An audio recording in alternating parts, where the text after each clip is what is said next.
So the New York Times taking some blowback under fire on Benghazi after reporting that there's no evidence that al-Qaeda played a role in the murder of our ambassador and 3 other Americans, and that an anti-Islamic film did play a role in inciting the violence.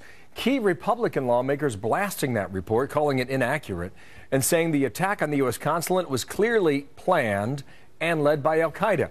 Congressman Peter King chairs the subcommittee on counterterrorism intelligence, and he is my guest now. Sir, good morning to you. Good morning, Bill. What do you think of the report? You saw it in the New York Times. You called it misleading yesterday. What do you think now? I think it's entirely misleading, and I agree completely with what Mike Rogers said in the the bit you showed earlier on. The fact is that Ansar al-Sharia is affiliated with al-Qaeda. We're never going to be attacked probably by al-Qaeda core again. We've known that for several years, going back to the Christmas Day bombing in 2009, the Times Square bombing in 2010. That was not core al-Qaeda. These were affiliates of al-Qaeda. So to say that it was an affiliate rather than al-Qaeda itself means absolutely nothing. I mean, from the start, the question I had was Ansar al-Sharia involved? They were. So I consider that an al-Qaeda attack. That's the new face of the enemy we face. Al-Qaeda was adapted. React to this then, because that reporter was on Meet the Press. And what he seemed to suggest was that if you cannot tie it to Osama bin Laden, then you cannot call it al-Qaeda.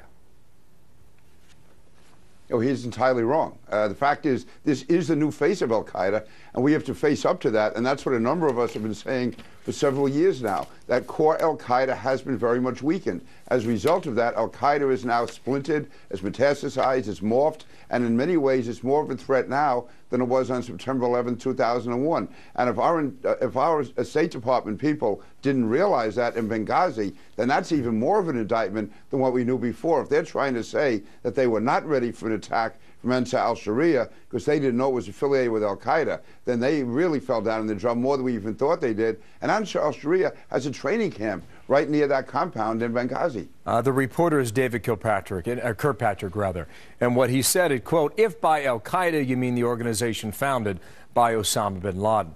Now, this issue came up on Sunday also. Hillary Clinton before a hearing on the Hill last January. Watch.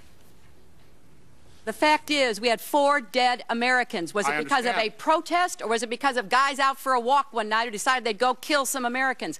What difference at this point does it make? There are some suggesting the Times is covering for Hillary Clinton. Do you believe that? I believe that the Times is certainly covering for the State Department. Obviously, Hillary Clinton was the Secretary of State at that time.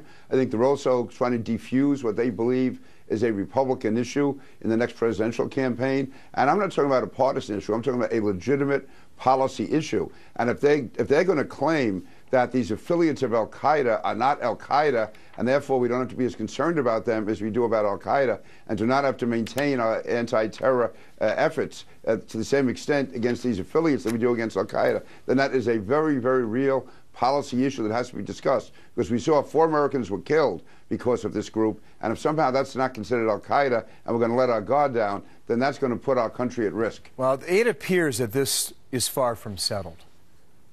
Why do you think that is? It's because, I think partly, except for Fox, the media has not really pushed this issue.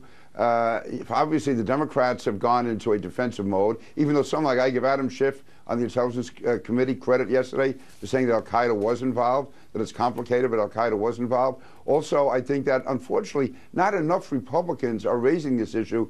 They're afraid of being accused of being political. The fact is, we have an obligation to raise this issue in the national interest. When Hillary Clinton says, what difference does it make? Well, the difference is, if we don't undo this mistake now, if we don't correct it for the future, then we're going to have many more Americans killed if we don't learn the lessons of Benghazi. And so far, too many people, including the New York Times, which almost always gets it wrong anyway, but they certainly have not learned the lesson of Benghazi. Peter King, thank you. Republican from New York. Bill, thank you. 20 and pounds. Happy New Year to you, Bill. Thank you. As to you as well.